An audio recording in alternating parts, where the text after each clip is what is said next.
마태복음에서 서기관과 장로들이라는 표현이 자주 언급되는데, 그때 장로들은 대부분 바리새인들을 가리킵니다.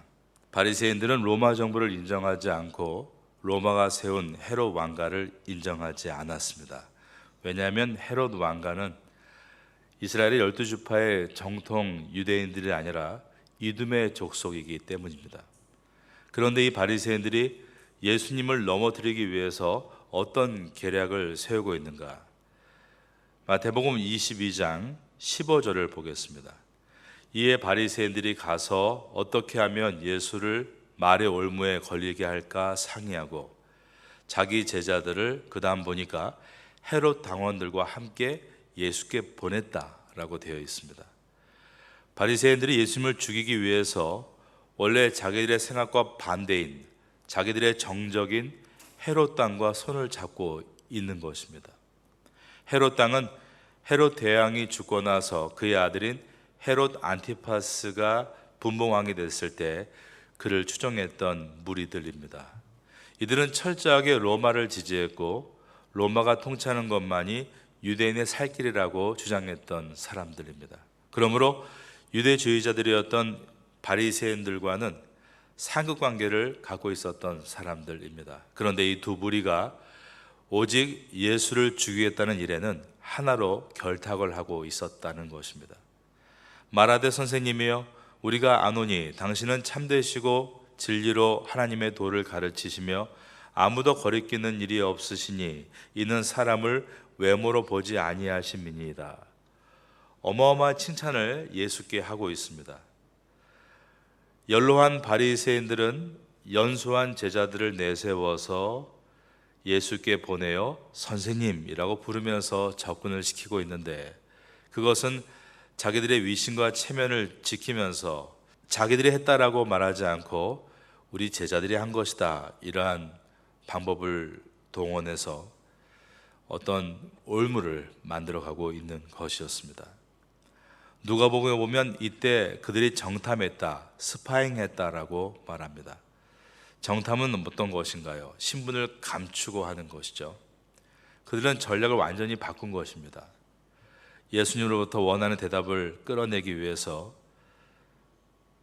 온갖 최고의 칭찬을 하면서 예수께 접근해서 올무에 걸리게 하려고 하고 있습니다. 첫 번째가 선생님이여, 헬라어로 디다스칼레라고 말한 것입니다.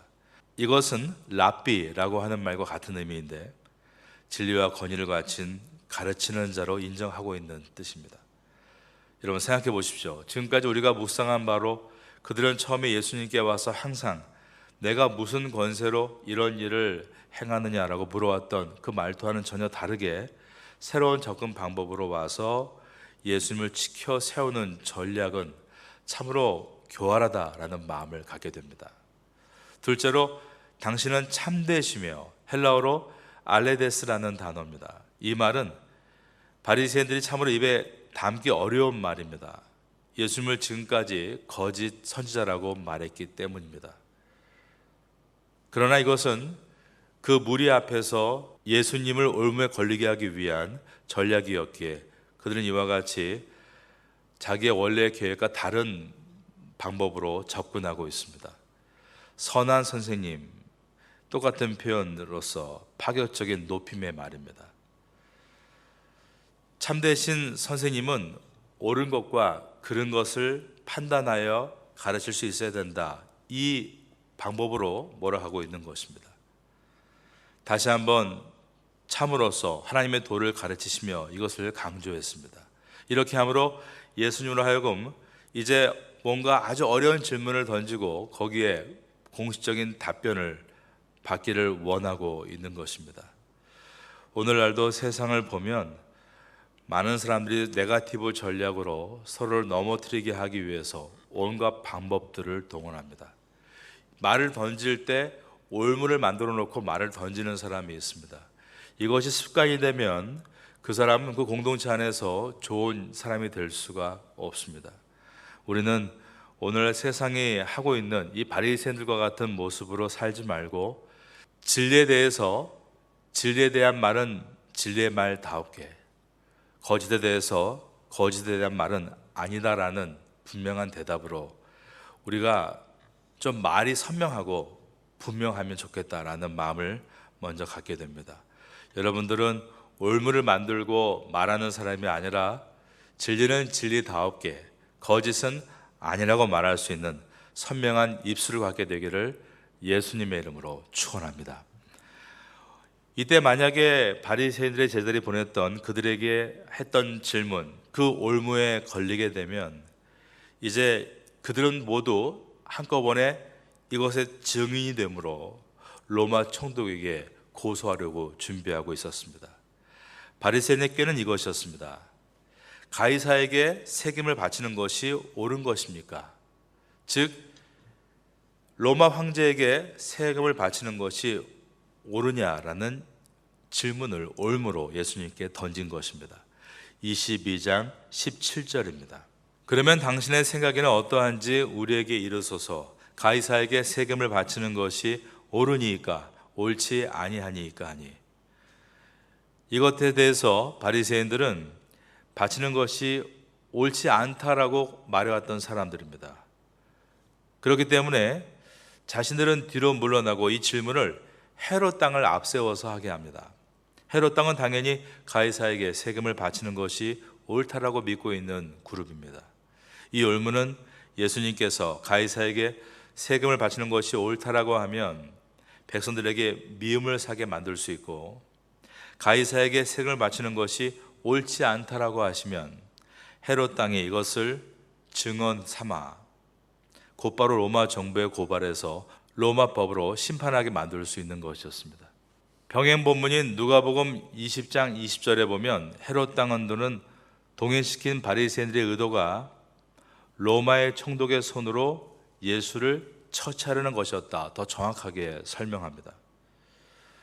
누가복음 20장 20절을 읽어드립니다. 이에 그들이 엿보다가 예수를 총독의 다스림과 권세 아래에 넘기려 하여 정탐들을 보내어 그들로 스스로 의인인 체하며 예수의 말을 책잡게 하니. 예수님은 이들이 지금 자신을 시험하시는 것을 알고 계셨습니다. 마태복음 22장 18절입니다. 예수께서 그들의 악함을 아시고 이르시되 외식하는 자들아 어찌하여 나를 시험하느냐. 예수님은 세금 낼 동전을 보이라고 하십니다. 그러자 한 데나리온을 가지고 옵니다. 세금 낼 돈을 내게 보이라 하시니 데나리온 하나를 가져왔거늘. 데나리온, 항상 로마 황제가 발행하는 은화로 세금을 바쳐야 됩니다.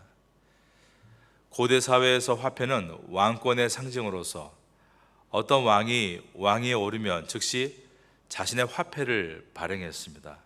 오늘날도 마찬가지죠. 태국도 라마 9세에서 지금 현재 라마 10세 왕이 즉위할 때 어땠습니까? 여러분 기억하시죠? 작은 25사탕 동전에서부터 1000바트 화폐 지폐까지 모든 얼굴이 다 바뀌지 않았습니까?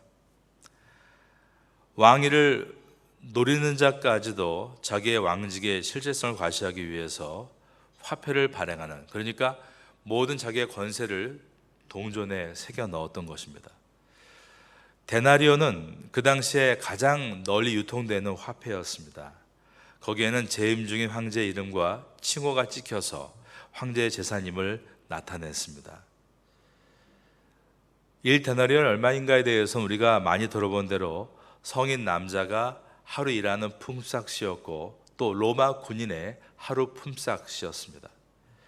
세금은 매년 1인당 한 데나리온을 내라는 것이 로마의 요구였습니다. 1년에 1데나리온이면은 1년 세율 중에 365분의 1이니까요. 세율이 큰 것은 절대 아닙니다. 예수께서 말씀하시되 이 형상과 이 글이 누구의 것이냐? 이르되 가이사의 것이니이다. 이에 이르시되 그런즉 가이사의 것은 가이사에게, 하나님의 것은 하나님께 바치라 라고 하셨습니다. 하나님의 것은 하나님께 바치라. 이 뜻은 하나님의 것은 하나님이 말씀하신 11조와 또 성전에 드리는 예물들을 뜻합니다. 이것은 그 당시에 그들이 가지고 있었던 신앙적인 방법이었습니다.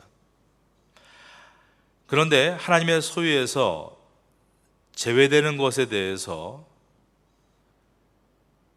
가이사의 것은 가이사에게 라고 말씀하시는 것은, 그것은 가이사의 것이기 때문에 하나님의 것이 아니라는 뜻이 아니라 만물의 모든 것은 하나님의 것인데 너희들은 또 이 땅에서 살고 있는 삶의 현장에서 드려야 될 세에 대해서는 그 세율을 지켜야 된다라는 예수님의 가르침입니다. 그러므로 가이사의 것은 가이사에게 그 세를 내라라고 말했습니다. 우리가 여기서 봐야 될 것이 있습니다. 우리가 하나님을 따른다, 하나님께만 잘하면 된다, 그런 바리새인들의 모습도 주님께서 기뻐하신 것이 아니었습니다. 또한 우리가 의지할 것은 오직 현 정부인 로마 정부이다. 로마 정부에 우리가 밑보이면 안 되고 잘 보여야 되고 그 줄을 잡아야 된다.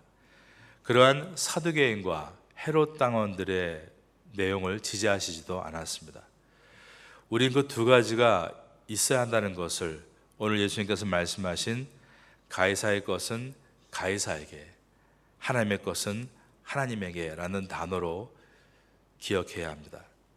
우리가 신앙생활을 하면서 이 땅에 하나님의 교회가 세워지고 이 교회가 온전하게 사명 감당하기 위해선 또 교회가 사용해야 될 물질이 필요한 것입니다.